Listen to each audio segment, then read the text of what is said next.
ओम शांति। आजिर प्रातः मुरली 30/5/25। बाप दादा मधुबन। मिठे बच्चे, तुमे माने वर्तमान शांतिधाम सुखधाम को जीवाई ईश्वरीय धाम रे बसीछ। यह हूँ सत्यर संग जो माने जोठारे तुमे माने पुरुषोत्तम हेउछ। प्रश्न, तुमे पिला माने बाबांग ठारू मध्य उच्च नीच नुहे किपरि? उत्तर, बाबा कहते पिला माने मु विश्वर मालिक हेउ नाही, तुम मानकु विश्वर मालिक करुछि तथा ब्रह्मांडर मध्य मालिक करुछि। मु उच्चरु उच्च पिता तुम मानकु नमस्कार करुछि, तेणु तुमे माने मो ठारू मध्य श्रेष्ठ अट। मु तुम मानकु अर्थात मालिक मानकु नमस्कार करुछि, तेणु तुमे माने मध्य एही भली श्रेष्ठ कराउथिबा पितांकु सलाम करुछ।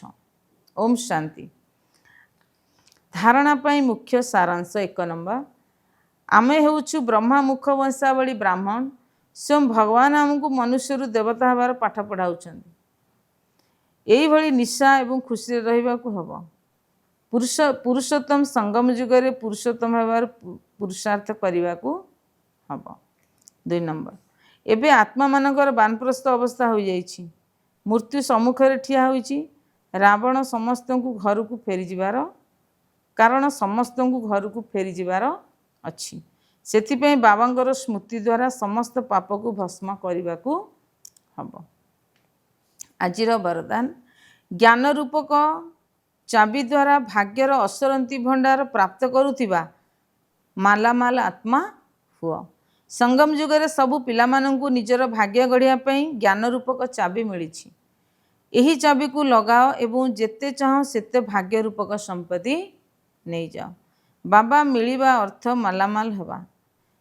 तेबे जो आत्मा जेतिकी मालामाल होउछि से अनुसार खुशी मध्य स्वतः ही प्राप्त करुछि। एही भली अनुभव होउछि जे जेपरि खुशीर झरणा असरंती एवं अविनाशी भाव कही चलीछि।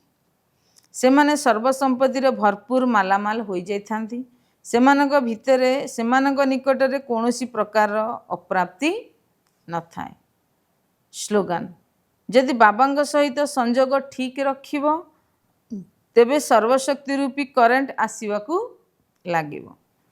अव्यक्त इशारा, आत्मिक राजकीयता सहित पवित्रतार व्यक्तित्व को धारण कर। जहार पवित्रता जेतिकी तार ब्राह्मण जीवनर व्यक्तित्व मध्य सेतिकी रही थाए।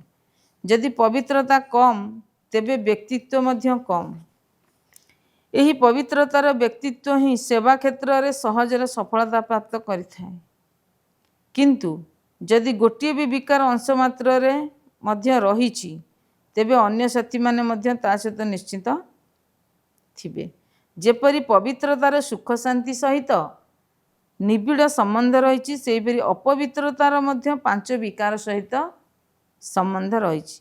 एथिपई कौनसी भी विकार अंश मात्र रे मध्य न रहू, तेबे कुहाजिबो पवित्रतार व्यक्तित्व द्वारा सेवा करुथिबा आत्मा।